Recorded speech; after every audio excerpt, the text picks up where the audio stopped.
Hey everybody, how y'all doing? So I thought I'd get on here and do a quick little story time. Y'all know it's true. Sorry for the bouncing this damn tripod, I swear to God. Me and Drew Peacock here, we're not getting along at all. That's my tripod. I've named it Drew Peacock. Say it real fast. Drew Peacock. Anyway, so let me tell you about the time that my cousin Chucky went to rehab and found the love of his life. Okay? He truly did.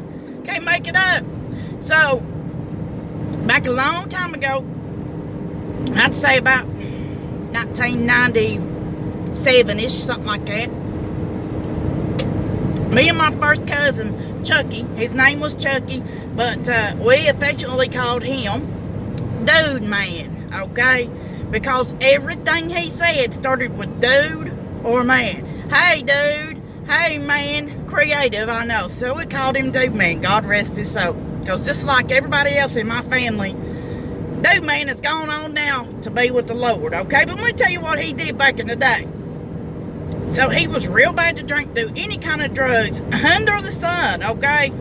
And me and him, we was tight, okay? We was close. Not kissing cousins. I mean, I know this is Appalachia, but it wasn't like that. We was just raised up real close.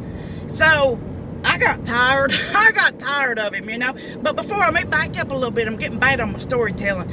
I had fixed him up with my friend's mother. Now, me and her come up with the big old idea. We fixed up my first cousin, who I was really close with her mom. Me and her to get to hang out all the time. Well, that didn't work out too damn good, but whatever, it's neither here nor there. So he was in a relationship, a committed relationship. They had bought a house together, got a house together, all this stuff, but they wasn't married, okay? But he was real bad to drink, do every drug under the sun, for real. So I got sick of it, and his girlfriend, my friend's mom, got sick of it too. So we decided to haul his ass to the damn rehab place, because he stayed drunk, I mean, all the time, 24/7. And this place was called the Koala Center or something like that. And it's made actually the second time I had personally been in on hauling this fucker to rehab, okay? So we load his ass up. He says, okay, I'll go. So we load him up and we take him over there. And back then, you know, they didn't have cell phones. You couldn't talk to nobody, anything like that. So he had to stay for 28 days and 28, 30 days, a month, okay? He had to stay for a month. We didn't communicate with him, nothing like that. He just called us the day that he was ready to come home, the day he was getting out. Or the day before. He told us to be there such and such date, such and such time, all right? So I go with him, because hell, I'm anxious to see him, you know, and anxious to see what the hell's going on. And so we go to get him, and we pull up there and go in. He ain't nowhere to be seen. So we're like, where is it? They said, oh, he already left. He already left. We was like, what? Well, maybe we misunderstood. You know, we had no way to call him and confirm where he was at. So we thought, well, we'll just go back to the house. Maybe he got a ride with somebody. I mean, I don't know, you know. I don't know. So we go back to their house.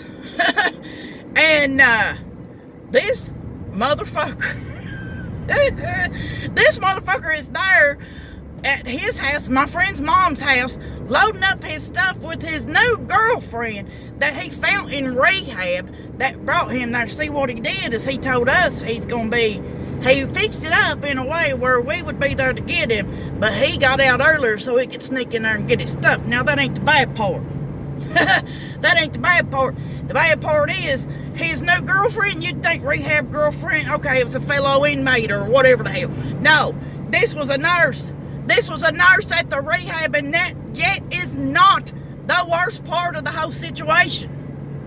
The nurse that he took up with and run off with was actually a local preacher's wife. Huh? What in the hell? So that preacher, according to the Baptist faith, they got divorced and everything. Long story short, we ended up, oh my God, it was a fight. You talk about hillbilly fighting and scratching and going on. Let me tell you something. I'm 45 years old, and I will not ever fight over a man. Never, ever, ever again. Woman takes my man, you just take him right on, honey. You just take him right on, because a man that can be took ain't worth taking, okay? A man that can be took ain't worth taking. All right? So, with that being said, they's fighting and scratching and going on, and I got mad at it because my friend's mom was like my mom. She still is, and I was like, I just felt so hurt by it, so I kind of disowned him, okay? Now, they ended up moving in together, and this woman's name was Melba. Her name was Melba, like Melba Toast, you know. And still to this day, every time I see Sheila, who's my friend's mom that he was living with, I say, hey, I'd like to have me some Melba Toast. Like damn, she gets the damn match, can't stand it. But anyway, back to that preacher. See, that woman, she was married to that preacher. So, according to the Baptist faith, which I do not agree with, this part of it right here, I'm going to tell you something. He had to quit preaching because she decided to go be a whore and cheat on him. Because you can't get divorced, have a living wife. Now, your wife can die. Your wife can die and you can still preach, but God forbid you get a divorce from a cheating whore. Hell no. So he had to quit preaching and everything. Swear to God, true damn story. But poor old dude, man, he, that woman ended up dumping his ass too, because he went right back to the same old bullshit. Who would have thought? So she dumped him, and then Sheila, my friend's mom, she said, I ain't taking your ass back. You can kiss my ass. So, I wouldn't let him live with me because he was real bad on drugs. I had kids. I couldn't have that in my house, you know. So he sadly died homeless and alone in an abandoned building of a drug overdose. That's how it ended up. A funny story turned into a sad story real quick. I do apologize. But damn, he was a case, though, I'm telling you. And that's how my cousin, God rest his soul, poor old dude, man, found true love, so he thought, at the rehab. Hope you guys enjoyed that little story time. I love you guys. Bye.